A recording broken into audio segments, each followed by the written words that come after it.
हम्म।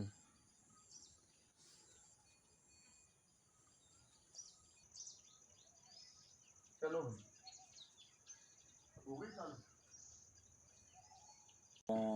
सर्वज्ञ श्री चक्रधर स्वामी श्री दत्तात्रेय महाराज की। तो हम आज श्री क्षेत्र बोरगांव श्री दत्तात्रेय मांडलिक स्थान श्री द्वारकाधीश महानुभव सेवाश्रम। तो कुछ भक्तों की ऐसी विनंती आई थी, प्रार्थना आई थी कि दादाजी बाबा जी आप हमें दंडोत डालते समय हमने क्या बोलना चाहिए, कैसी प्रार्थना करनी चाहिए, इस बारे में उन्होंने मेरे को विनती की है कि आप इस विधि के बारे में आप ज्ञान दें। पहले तो हम दंडोत क्यों डालते हैं। दंडोत का प्रकरण बस ऐसा है, किसी भक्त की तबीयत थोड़ी खराब थी तो भगवान ने बोला है कि व्यायाम वायु टूटे, तो जो इंसान 108 या 100 या 50 दंडोत रोज डालता है तो उसकी तबीयत एकदम स्वस्थ रहेगी। उनको कोई योगा करने की ज़रूरत नहीं है, व्यायाम करने की ज़रूरत नहीं है। 108 दंडोत आप डालते हो रोज़, लेकिन एकदम से हमने दंडोत ज़्यादा डालने नहीं है।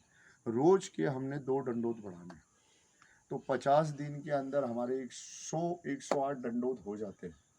इस प्रकार से दंडोत डालने की अगर प्रक्रिया की गई तो हमारा स्वास्थ्य भी सही रहेगा और मानसिक स्थिति भी सही रहेगी और शारीरिक स्थिति, ये हो गया दृष्ट पे कारण। तो इसीलिए परमेश्वर ने नहीं बताया है कि व्यामे वायु टूटे, इस प्रकरण वश में दंडोत बताया जरूर है इस सूत्र में, लेकिन मुख्य महाराज का कारण है कि बाईसा राशि दंडोत डालती थी। महाराज का पूजा अवसर खत्म होने के बाद 100 से भी अधिक दंडोत बाईसा ने डालने, और आचार्य जी हमारे श्री नागदेव आचार्य ने 5 दंडोत डालने। तो अब 5 दंडोत डालने हैं आचार्य जी ने, तो आचार्य 5 दंडोत डालते थे और बाईसा तो जिसकी कोई गिनती नहीं है, इतने दंडोत डालते। तो दंडोत डालते समय हमने प्रार्थना क्या करनी है। दंडोत मतलब प्रायश्चित हमने करना है, विनंती करनी है। तो पहले तो परमेश्वर को विनंती करनी है, परमेश्वर को विनंती करनी है कि महाराजा श्री चक्रधर राया भट्टो बासाचे गोसावी, मतलब आचार्य के गोसावी, मतलब गोसावी का अर्थ राजा, राजाओं का राजा जो सबका मालिक है। बाईसांचे बाबा, बाईसा महाराज को सर्वज्ञ श्री चक्रधर स्वामी जी को बाबा बोलते। बाईसा उत्तरी पंथी के देवा, उत्तरी पंथी के देवा मतलब भगवान बेलापुर से महाराज जब उत्तर पंथ गए तो अब उस समय से हम उत्तर पंथ की तरफ हाथ जोड़ते हैं, और कुछ परंपरा से, आचार्य की परंपरा से जो श्रुति की बात स्मृति होती है, तो आचार्य उत्तर की तरफ हाथ जोड़ते थे। जब झोली भी दिखाते हैं भिक्षा मांगती समय वैरागी भक्त जो भी संत, वो उत्तर दिशा को उद्देश्य करके भिक्षा करे। इसको बोलते उत्तरी पंथी चे देवा। दयाळुआ, दयालु म्हणजे दया बस जीव आत्मा पे परमेश्वर ही कर सकता है, क्योंकि दया उसको ही आती है। अनंत माता का स्नेह परमेश्वर के दिल में, उनके स्वरूप में जीव प्रति है। तो अगर जीव दुखी है तो उनको दया आ जाती है। दया देने म्हणजे दान देने, माया म्हणजे माता का गुण, म्हणजे उनको दुखी नहीं देख सकते। कृपाणु, कृपाणु मतलब परमेश्वर जीव पे ही प्रसन्न होते, प्रपंच पे कभी प्रसन्न नहीं होगी, देवताओं पे कभी प्रसन्न नहीं होगी, लेकिन परमेश्वर खाली जीव आत्मा पे ही प्रसन्न रहेंगे। कारण क्योंकि ये सृष्टि जो रचना की है परमेश्वर ने, ये खाली जीवों का उद्धार करने के लिए ही की है। इसलिए कृपाणुआ, कृपाणुओं का सबसे बढ़िया, सबसे परमेश्वर का कृपाणु गुण किस जीव पे है। महाराज का एक वचन है, अयोग्य ते योग्य करीती, योग्यासी परमेश्वर ज्ञान देती।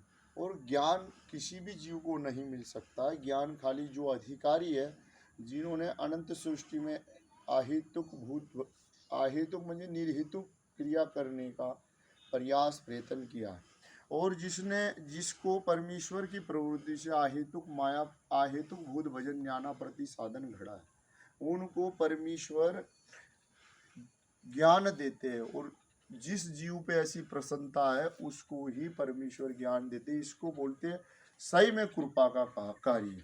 मतलब जीव को ऐसा ज्ञान घड़वा के उसको अयोग्य को, जैसे महिम भट्ट को ज्ञान दिया राजमठ में डोमीग्राम में, भंडारी गान को अपना बोध दिया, महाराज ने ज्ञान दिया।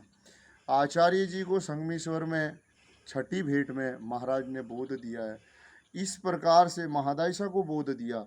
ऐसे महाराज जिस पे कृपा है, जिस जीव पे, उनको ही परमेश्वरी ज्ञान हो सकता है।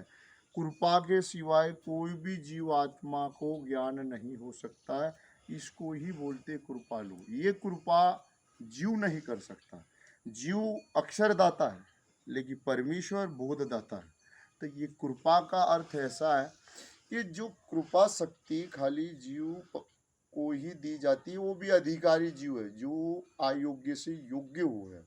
जिसे महाराज का एक सूत्र है, परमेश्वरो ज्ञाना पर्यंत आपुला संबंधु देती। इस सूत्र का अर्थ, जब तक सृष्टि में एक बार ज्ञान दिया जाता है जीव आत्मा को, उसको जब तक उसका ज्ञान अधिकार नहीं आता, वो कोई भी जाति में हो, ब्राह्मण हो, शूद्र हो, या वैश्य या क्षत्रिय हो, कोई भी जाति हो, लेकिन मनुष्य देह होना चाहिए उसका। इसमें जाति कुल नहीं है। परमेश्वर को सभी जीव एक समान है, लेकिन जिसका अधिकार घड़ा है उन पे ही कृपा होती है। इसीलिए कृपाणुआ का सही में अर्थ मैंने बताया कि ऐसे परमेश्वर अयोग्य को योग्य करके ज्ञान देते, ये कृपाणुआ महाराजा। ये प्रायश्चित करते समय इसका गुह्य भाव हमने याद करना चाहिए। करुण कनु कन कनवाड़ कृपाणुआ बोलते हैं हम, करुणारुआ, करुणा गुण से मतलब जीव को अन्नदान की क्रिया घड़ाते हैं। पहले आपको कोई एक सामान्य एक आधा नाम धारक के यहाँ अन्नदान घड़ेगा, अहेतुक निर्हेतुक में। फिर आपकी प्रतिकारण बढ़ेगी, फिर आपको वेदवंत के वहाँ घड़ेगा, फिर बोधवंत, फिर अनुसरणा, फिर अधिकरण, ज्ञानी भक्त प्रेम संचारी, फिर कच्छ मच्छ जो अवतार है उनके यहाँ अन्नदान घड़ेगा। फिर उभय दृश्य के वहाँ आपको अन्नदान अगर घड़ा तो अहेतुक मायापुर भजन प्रेमा प्रति साधन जिस जीव को घड़ा है, जैसे बाईशा को घड़ा था, तो ऐसा जिसको अन्नदान घड़ा हुआ है उनको परमेश्वर अपनी कृपा दृष्टि से प्रेम शक्ति का संचार करते हैं। जब हम भगवान को ये प्रार्थना करते कि परमेश्वर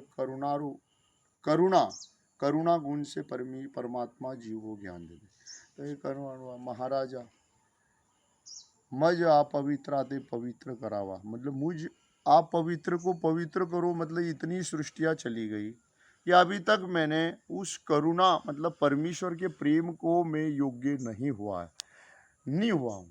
इस प्रकार से दुख करने का अपनी घर पे अगर विशेष पूजा है हमारे घर, उसको सम्मुख करके या एक आधा मुख्य प्रायश्चित तो चेतन माध्यम से हुआ जाता है। कभी भी हमारे घर कोई अधिकरण आए, कोई सत्पात्र ज्ञानी आए, उनसे हमने सुपारी दे के दंडोत डालती समय हमने ये प्रार्थना करनी चाहिए, उनको विनंती करनी चाहिए कि आप ईश्वरी के राजकुमार हो। ईश्वर ने आपको ये व्यापार दिया है उद्धरण का कि अधिकरणाते आदि करुणी परमेश्वरुचि उद्धृति। तो इस प्रकार से जो व्यापार परमेश्वर ने जीव को दिया है, तो आप हमारे घर आए हो, आप तत् ईश्वर पारायण है। आप अगर परमेश्वर को प्रार्थना करते हो कि हमारी विनंती परमेश्वर में स्वीकार करे, तो आप विनंती करोगे तो जरूर हमारी महाराज जी स्वीकार करेंगे। मुख्य प्रायश्चित तो देखा जाए तो चेतन माध्यम से ही होता है। तो ये अपना प्रायश्चित का एक थोड़ा सा मैंने ये बताया। मैं इसके आगे भी धीरे धीरे आपको ये मार्गदर्शन करते जाए। कम से कम ये गुण याद करके ये प्रार्थना करनी चाहिए। हमारी पूजा के सम्मुख होके स्थान के पास अधिकरण के वहाँ हम गए, तो मैं अभी भगवान के श्री चरणों को प्रार्थना करके विनंती करता हूँ सर्वज्ञ की कि आपका ये प्रायश्चित विधि ऐसे आपके दिल में यथार्थ ज्ञान हो और आपका प्रायश्चित महाराज स्वीकार करे, आपको भी ज्ञान के योग्य करे और प्रेम के योग्य करे। भगवान सर्वज्ञ श्री चक्रधर स्वामी की जय। दंडवत प्रणाम।